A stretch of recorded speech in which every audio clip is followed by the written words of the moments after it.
चलिए आज बात करने वाले हैं UBA 800। इस तरह का बोर्ड आता है ना। पूरा एम्पलीफायर आपके पास पड़ा हुआ है, सारा कुछ देखे उसमें सब कुछ आपको मिल जाएगा, है ना।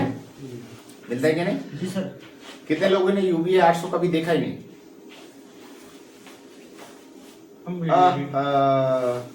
सर 500 UBA 500 आपकी तरफ UBA 800 नहीं चलता है। ये आहूजा का UBA सीरीज, इसमें ढेर सारा सीरीज है। देखिए UBA 500 भी आता है, UBA 800 आता है, UBA 1300 भी आता है ना। इस तरह के ऐसे मॉडल आते हैं। DX से 1802 आता है। सब में आपको इसी तरह का बोर्ड मिलता है, ठीक है। सबका कार्य फंक्शन जो है बिल्कुल सेम है। आपको एक समझना है, बाकी सब आपको सारे सर्किट आपको समझ में आ जाएंगे, ठीक है। लेकिन ये जो बोर्ड है, बाकी जितने भी आपने पढ़े सब आपको आसान लगा होगा, लेकिन ये वाला बाकी सबसे ढेर सारे। देखो मैंने कितने ट्रांजिस्टर बना दिए जी सर, है कि नहीं। इतने ट्रांजिस्टर इससे पहले किसी में थे क्या? नहीं थे ना। इसमें ढेर सारे जितने भी ट्रांजिस्टर लगे हैं सब के सब ड्राइवर सेक्शन में लगा है। बीच में जितना भी है वो सारा क्या है? Driver section. और किसी बोर्ड में इतने में प्रोटेक्शन भी ऐड कर देते हैं, कि नहीं? स्विचिंग प्रोटेक्शन सब है। इसमें क्या होता है ना कि बहुत सारे जो टेक्नीशियंस हैं इसको बनाते तो है, बोर्ड को रिपेयर करते हैं, लेकिन एम्पलीफायर इसका चल नहीं पाता, नहीं चलता, चलता ही है ना। काफी लोगों का क्लेम हमने सुना है, काफी डील वालों का जो क्लेम है हमने सुना है। रिपेयर करने का जो तरीका है वो अलग है बाकी चीजों से। अगर आप देखो सर्किट ही नहीं समझते तो रिपेयर कैसे कर सकते हैं ढंग से? मेन बात तो ये है। जी सर। जब आपको सर्किट के बारे में जानकारी नहीं है, सिर्फ और सिर्फ मोटा मोटा आपने ट्राई किया और उसके बाद बजने लगा तो दे दिए, ऐसा नहीं है। आपको सब चीजों की बारीकी जानकारी जब तक ना हो तब तक आपका सेट चलेगा नहीं। जी सर। नहीं चलेगा ना। तो आज हम समझने वाले हैं इसके बारे में। इस वीडियो को हम 2 पार्ट में शूट करेंगे। काफी लोग UBA का इंतजार कर रहे थे, तो मैं आप लोगों के लिए स्पेशली वीडियो शूट कर रहा हूँ। और यह वीडियो 2 भाग में रहेगा। तो इस भाग में देखिए कितना कुछ हम बता रहे हैं, आगे वाला पार्ट जो है फिर आपको बाद में मिल जाएगा, ठीक है। तो देखिए इस एम्पलीफायर में आपको पीछे की तरफ 2 फ्यूज मिलता है। जी, मिलता है कि नहीं? जी सर। तो मैं यहाँ पर वो फ्यूज बना देता हूँ, ठीक है। ये क्या है? फ्यूज का सिंबल है, ठीक है ना। जी। तो इधर से आपका वोल्टेज आएगा और इधर आउट हो जाएगा, हो जाएगा कि नहीं? जी। सेम टू सेम एक और फ्यूज लेना होता है जो निगेटिव के साइड में होगा, ठीक है। ये आपका हो गया दूसरा फ्यूज। तो ये वोल्टेज कहां से आता है? आपके मेन पावर सप्लाई से। कहां से आता है? मेन पावर सप्लाई, ठीक है। जहां बड़े बड़े कैपेसिटर लगे हुए ना, चेक कर लेना, पूरी वायरिंग ढंग से समझ लेना, ठीक है ना। ढेर सारा इसमें वायर वाला झाम है, तो आपको हर वायर को अच्छी तरह से जानना चाहिए। बिन अगर वायरिंग नहीं जानते तो अभी कहीं ना कहीं प्रॉब्लम हो जाएगा, है ना। ढूंढते रहेंगे इधर उधर, फालतू जगह में लगाते रहेंगे, जिसकी वजह से प्रॉब्लम से ढेर सारी हो जाएगी, छोटा सा काम बड़ा हो जाएगा, है ना। चलो यहाँ पर ये एम्पलीफायर में लगभग, ठीक है ना, लगभग 80 वोल्ट के आसपास यहाँ पर आपको सप्लाई मिलेगा, ठीक है ना। थोड़ा बहुत प्लस माइनस हो सकता है, सीरीज में लगाओगे तो और भी कम हो जाएगा। यहाँ पर -80 वोल्ट कहां से आ रहा है? पावर सप्लाई, ठीक है। देखो अगर आप लोगों ने पावर सप्लाई का कैसे सिस्टम होता है, उसका पावर प्रोटेक्शन का जो बोर्ड है वो कैसे काम करता है, इसके लिए मैंने पहले ही वीडियो बना रखी है, पिछले महीने अपलोड किया गया था। अगर आप लोगों ने ना देखा हो तो जाकर के प्लेलिस्ट में जाओगे तो आपको सारी वीडियो मिलेगी, ठीक है। ऐसा नहीं कि जब आएगा तभी देखेंगे, आपको ढूंढना होता है। हम जो है वीडियो रिकॉर्ड करके डालते रहते हैं। अब आप वहां पर जा करके देखोगे नहीं और फिर बाद में कमेंट करते हो कि ये वाला वीडियो आपने डाला नहीं, या फिर ये वीडियो कब डालोगे। तो आप वहां पर जाकर के देखो, प्लेलिस्ट है वहां पर। क्लास H वाले क्लास H में जाएं, और क्लास AB जो मॉडल है वो सारे class AB model class AB वाले प्लेलिस्ट में मिल जाएंगे। तो यहाँ पर हम 80 वोल्ट की सप्लाई इस फ्यूज के द्वारा लेकर के आ रहे हैं, ठीक है। अब इसमें जो ये वाले ट्रांजिस्टर हैं, पहले आप समझ लो इस तरह से। मैंने आउटपुट में सिर्फ और सिर्फ 2 ट्रांजिस्टर लिया हुआ है, ठीक है, यानी 2 पेयर, ठीक है। एक तरफ 5200 लगा हुआ है, एक तरफ 1943 नहीं, वो 5200 दूसरे कलर का हमने इसीलिए बनाया ताकि आपको उसको अलग तरीके से देखना है उसको, ठीक है। ड्राइवर है। देखो इसका जो बीचों बीच लाइन होता है वो क्या बोल जाता है? Feedback line. हाँ, फीडबैक या स्पीकर लाइन, ठीक है। इसमें आउटपुट ट्रांसफार्मर भी लगा होता है। अब एमीटर में एक रजिस्टर होता है 5 वाट का, होता है कि जी नहीं? सर। लेकिन इसमें आपको 2 रजिस्टर मिलती है। कितनी मिलती है? दो रजिस्टर। 2 रजिस्टर मिलती है। इसी के पैरेलल में एक और इस तरह से जी ये 3 वाट का रजिस्टर होता है और 1 ओम का होता है। कितना? 1 ओम।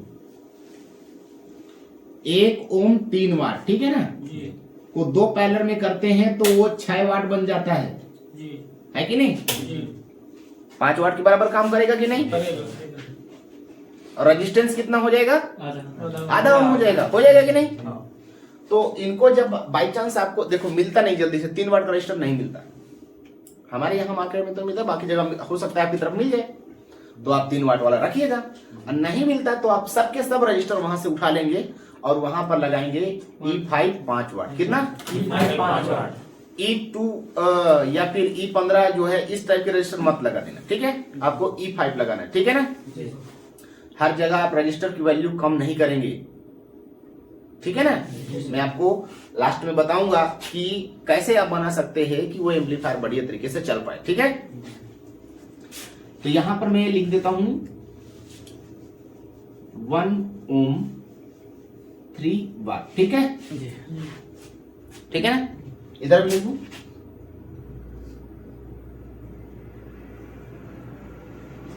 समझ जाओगे कि नहीं समझ जाओगे? इधर भी ये ट्रांजिस्टर आउटपुट के लिए ही काम कर रहा है, तो यहां पर भी वही रजिस्टर होना चाहिए इस तरह से, और लगेगी स्पीकर लाइन।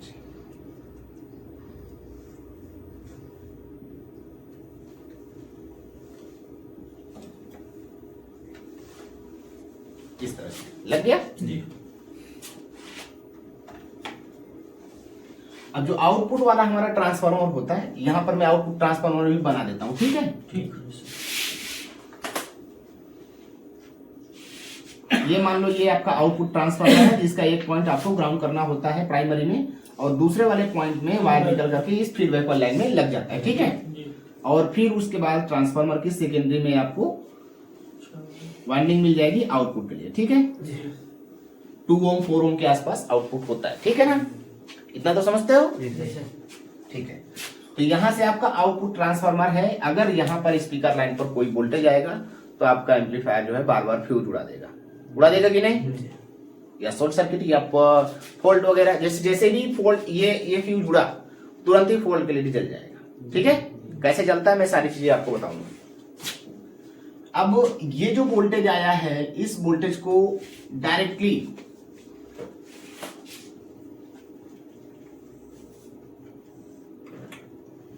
इस लाइन से डायरेक्टली यहां पर कलेक्टर पर दिया जाएगा, ठीक है ना? जी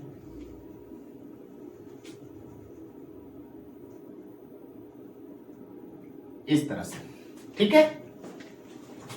और ये वाला जो वोल्टेज है वो भी इस तरह से आकर के यहां पर सब जगह जाएगा। ये चला गया, ये चला गया, समझ रहे हो नहीं समझ रहे हो?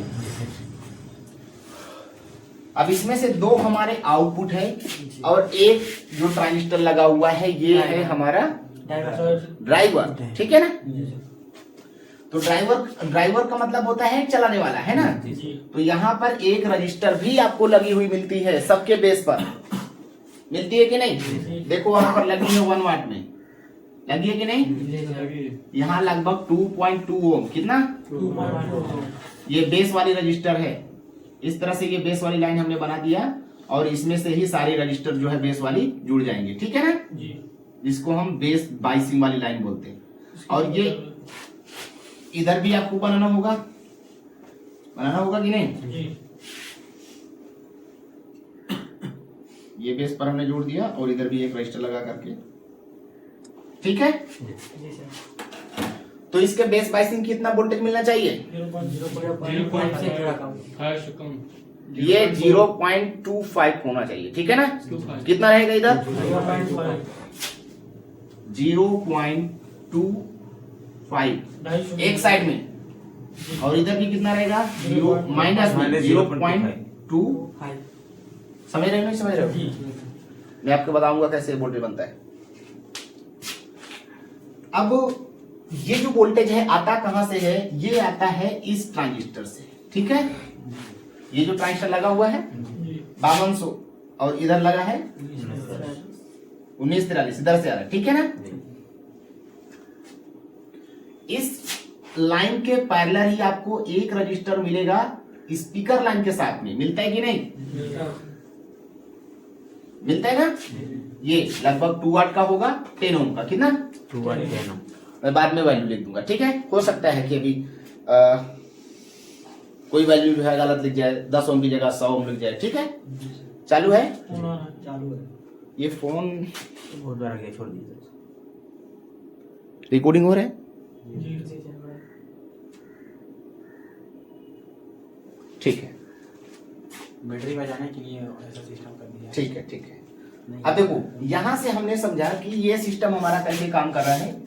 अब इधर से जो ये बनेगा सिग्नल उसको दिया जाएगा, ये 15030 है, ठीक है ना। इसमें से सिग्नल जाता है कहां पर, ये बेस में 5200 की, ठीक है। और इसके एमीटर से जब आउटपुट होता है तो बाकी के सब चलते हैं, समझ रहे हो नहीं समझ रहे हो। सेम टू सेम आपका इधर भी वही चीज रहता है, इसके एमीटर से आउट होगा सिग्नल तो यहाँ पर जाएगा, है ना। अब सिग्नल जा रहा है कि नहीं जा रहा है वो तो हम वोल्टेज से भी देख सकते हैं। ये जो 0.25 आया है ये कहां से आएगा, इसके बेस वाले पिन से, है ना। तो इसके बेस पिन पर अगर वोल्टेज नहीं है तो इधर नहीं आउट होगा ना। नहीं तो इसके बेस पर कितना वोल्टेज होना चाहिए, 0.75, है ना। सेम टू सेम इधर भी होना चाहिए, एक तरफ में लिखता हूं एक तरफ छोड़ दे दो, ठीक है। अब इसके बेस पर कितना होना चाहिए, 1.25 जी 1.25, है ना। होना चाहिए कि नहीं होना चाहिए। अब इसका बेस कहां से चल रहा है, इसके बेस के साथ इसके एमीटर से, समझ रहे हो कितना सीरीज हो गया। तो इसके बेस यहाँ पर मान लो एमीटर पर इतना आउटपुट हो रहा है तो बेस पर कितना होगा, 1.75 है ना। तो इसके बेस पर कितना होगा, 2.25 जी होना चाहिए कि नहीं, समझ रहे हो नहीं समझ रहे हो। इस तरह से ये हमारा सिस्टम काम कर रहा है। और जो इसका वोल्टेज है देखो यहाँ पर हमने लाइन ला करके छोड़ दिया ना, इधर हमने वहां पर लाइन ला करके छोड़ दिया। बात यह है कि ये जो ट्रांजिस्टर है ये सब हाईवी ट्रांजिस्टर है, तीनों डायरेक्टली दिया गया है। अब जो इधर के जो छोटे छोटे ट्रांजिस्टर देख रहे हो ये वाले, ये छोटे छोटे ट्रांजिस्टर है कि नहीं, छोटे छोटे। तो इनको डायरेक्टली देने की कोई जरूरत नहीं है। यहाँ पर हम एक रजिस्टर लगा सकते हैं, ठीक है। ये जो सप्लाई आगे आएगी तो यहाँ पर बीच में एक रजिस्टर लगा दिया जाएगा अराउंड 100 ओम का, कितना 100 ओम का, ठीक है। यहाँ पर लगा दिया गया और सेम टू सेम आपको इधर भी लगा देना होगा।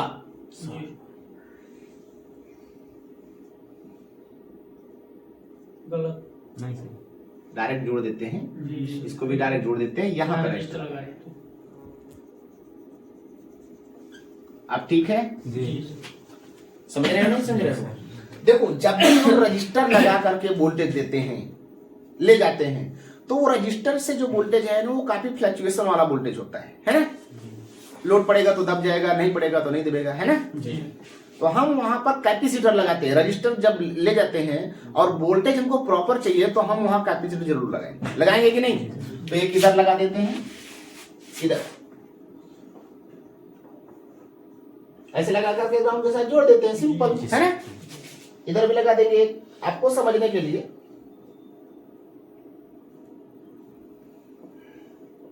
समझ रहे हो नहीं समझ रहे हो, ठीक है ना। अब ये वोल्टेज आया कहां से, फ्यूज वाली लाइन से, है ना, यानी डायरेक्ट पावर सप्लाई से आ रहा है। अब इसमें मैं आपको दिखा देता हूं वो पॉइंट कौन सा है। टर्मिनल के बाद ये जो फ्यूज है इसके बाद इन टर्मिनल पर आता है, ये एक इधर है और एक इधर है। ये बीच वाला क्या है, नहीं जी, बीच वाला जो है स्पीकर लाइन। इसके बगल में जो है यहाँ पर एक था वो नहीं है यहाँ पर, ठीक है। आपको सारे ओरिजिनल सर्किट डायग्राम में तो सारा कुछ होता है, हर एक पॉइंट टू पॉइंट सारी चीजें लिखी हुई है।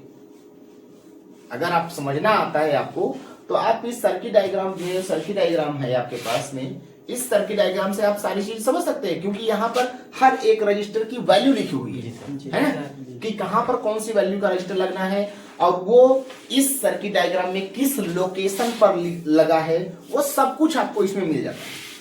ठीक है, पैसे कितना बनना है, कहां बनना है, वो आपको मैंने दिखा दिया, यहाँ पर आप लोगों ने समझ भी दिया। ठीक है, यहाँ पे इधर माइनस में ले देता हूँ -0.75 और इधर ले देते हैं, यहाँ से यहाँ जाएगा ना, तो इसके बेस पर लगभग आएगा -1.25 है ना, और इसके बेस पर जो है लगभग आपको फिर से 1.75 है ना, और इधर रहेगा माइनस में। ठीक है, 2.25 लेकिन इधर आपको चाहिए कितना, -2.25 के आसपास चाहिए है ना। अब ये वोल्टेज बनता कैसे है, सबसे मेन जरूरी है। हर कंडीशन में अगर ये वोल्टेज बनता है तो आपके स्पीकर लाइन का वोल्टेज कितना होता है, जीरो है ना। अगर जीरो की जगह यहाँ पर कोई डीसी वोल्ट आता है, कोई कौन सा आ सकता है यहाँ पे, माइनस और प्लस है ना। तो ये प्लस और माइनस वोल्टेज यहाँ पर आएगा, तो यहां से लगा हुआ है ट्रांसफार्मर, वो क्या करेगा, शॉर्ट सर्किट हो जाएगा या फिर सीरीज बल्ब ग्लो करेगा, है ना, करेगा कि नहीं। तो सीरीज बल्ब ग्लो होने का कारण ये भी होता है, ये समझ लो। ठीक है ना, ये तो मैं आपको पहले से ही बताता चला रहा हूँ 501 701 में, है ना। तो इस दौरान आपको क्या करना है कि ये जो वायर है इसको हटा देना। ठीक है जी सर, इस ट्रांसफार्मर का वायर अगर हटा देते हैं, ये जो इस टर्मिनल पर लगा हुआ होता है, यहाँ पर चेक कर लेना, वहां एम्पलीफायर में लगा हुआ होगा। ठीक है, तो इसको आपको हटा देना है। हटा देने के बाद आप देखेंगे तो स्पीकर लाइन पर आपको वोल्टेज दिखाई देगा और सीरीज बल्ब ग्लो होना बंद हो जाएगा। अगर यह ट्रांजिस्टर शॉर्ट नहीं है तो, है ना। फिर यहाँ पर जो वोल्टेज आ रहा हो, डीसी आ रहा है, और पॉजिटिव होगा या फिर निगेटिव होगा, है कि नहीं। वो पॉजिटिव और निगेटिव जो है कहां से आ रहा है ये समझना होता है। इधर से पॉजिटिव जा सकता है कि निगेटिव जा सकता है, ये तो आप समझते हैं। इधर से कौन सा वोल्टेज जा सकता है ये आप समझते हैं, है कि नहीं। इधर से कौन सा वोल्टेज आ सकता है, अगर निगेटिव आ रहा है तो किधर से आ सकता है, हाँ ठीक है ना। अब देखो, ये जो आउटपुट स्टेज हमारा हो गया, कौन सा आउटपुट स्टेज है ना, ये हमारा ड्राइवर स्टेज हो गया, है ना। फिर आगे हमारा हो जाता है बाइसिंग स्टेज, है ना। फिर उसके बाद आगे आ जाता है हमारा इसी इनपुट स्टेज के साथ साथ इसमें प्रोटेक्शन के भी जुगाड़ दिया गया है। मैं आपको सारी चीजें बताऊंगा, ठीक है। इसमें आपको एक कनेक्टर रहता है, उसमें से आप देखेंगे तो ये जो ड्राइवर सेक्शन है, ड्राइवर सेक्शन इस वोल्टेज से नहीं चला जाता, समझ रहे हैं क्या। इस वोल्टेज से ड्राइवर सेक्शन नहीं चलाते। हर एम्पलीफायर में 501 701 1201 2K2 3K2 4K2 आपने सब देखा कि वो सब ड्राइवर सेक्शन के जो मेन वोल्टेज था उसमें से ही चल रहा था। लेकिन जो क्लास एच वाले होते हैं उसमें आपको चेंजेस मिल रहे हैं, मिले कि नहीं। वहां पर आपको लो वोल्टेज से भी कुछ एम्पलीफायर चलाते हैं, कुछ 15 वोल्ट से चलाते हैं, कुछ हाई वोल्टेज से चलाते हैं, है ना, अलग अलग टाइप से चला रहे हैं। उसी तरह इसमें भी आपको है तो क्लास ए बी ही, ये भी क्लास ए बी ही डिजाइन है जी। लेकिन इसका जो ड्राइवर सेक्शन है वो उसको अलग से वोल्टेज बनाया जाता है, वो इससे थोड़ा सा ज्यादा होता है। सपोज ये 80 वोल्ट है तो वो 90 वोल्ट होगा ड्राइवर सेक्शन के लिए, ठीक है। जिसके लिए आपको एक कनेक्टर मिलता है, इसमें आप देखेंगे तो आपको एक कनेक्टर मिलता है। इस कनेक्टर में एक पिन ये हो गया, एक पिन ये हो गया, एक पिन ये हो गया, है ना। तो ये वाला जो रहेगा और ये वाला जो रहेगा, ये आपको मान लो जैसे ग्राउंड हो गया, और इस वाले वोल्टेज से आपको मिलेगा लगभग प्लस 15 वोल्ट, ठीक है।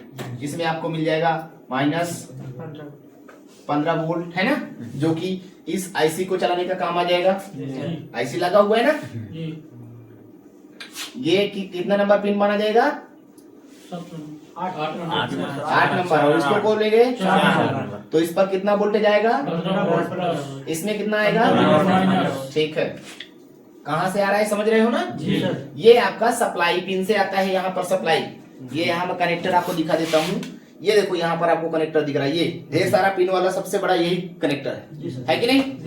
अब इसमें से आप देखेंगे तो एक पिन और मिलेगा, फिर एक पिन और, फिर एक पिन और, 6 पिन का टोटल ये कनेक्टर है, ठीक है? जिसमें से 2 पिनों को क्या है आपस में मिला करके ग्राउंड किया गया है इस तरह से, ठीक है? तो 2 पिन तो ग्राउंड हो गया और एक हो गया क्या ऑडियो, क्या हो गया ऑडियो।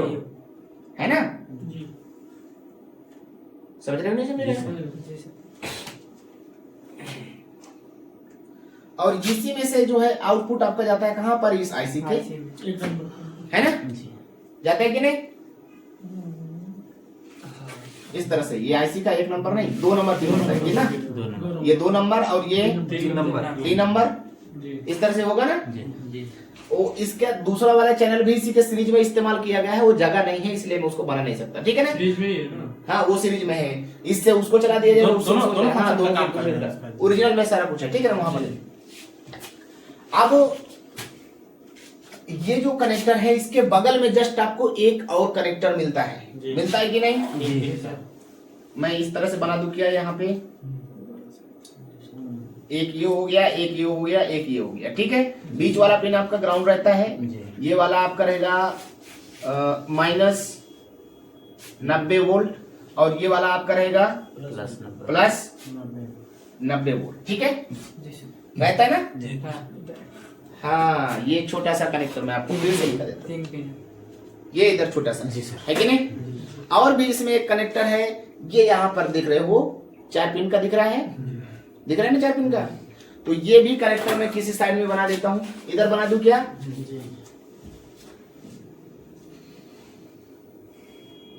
1 2 3 4, समझ रहे हो? अब इन सब चीजों का इस्तेमाल करके किस तरह से ये पूरा ड्राइवर सेक्शन हमारा चल रहा है, कैसे इसमें बाइसिंग बनती है, ये सब चीजें मैं डिटेल में आपको बताता हूँ। लेकिन इसके लिए पार्ट 2 का शूट करना होगा। अगर पूरा वीडियो आप लोगों को देखना है तो आप इसका पार्ट 2 देखेंगे तो आपको डिटेल में सारी चीज समझ में आ जाएगी। और दूसरी चीज दोस्तों, अब सीखना है तो क्या छोटी मोटी जो फीस तो हमारी भी बनती है, इसमें धोखा नहीं है। तो आप लोग मेंबरशिप ज्वाइन कर लें, ऐसे फालतू देखते रहेंगे, हर जगह फ्री में ढूंढते रहेंगे तो सभी चीजें तो नहीं वहां पर अवेलेबल हो पाएंगी। तो आप मेंबरशिप ज्वाइन करके पूरी प्लेलिस्ट में आपको सिर्फ एक बार ही वहां पर 179 रुपए का खर्च लगता है। उसके बाद जो उस मेंबरशिप के जो लेवल होगा, उस लेवल में पूरी वीडियो जितनी भी रहेगी सब आपको वहां पर दिखा देंगे। सबको अलग अलग से पेमेंट नहीं करना होता है। तो क्लास एबी के लिए आप इतना जरूर कर सकते हैं। मिलते हैं नेक्स्ट वीडियो में, तब तक टेक केयर, बाय बाय।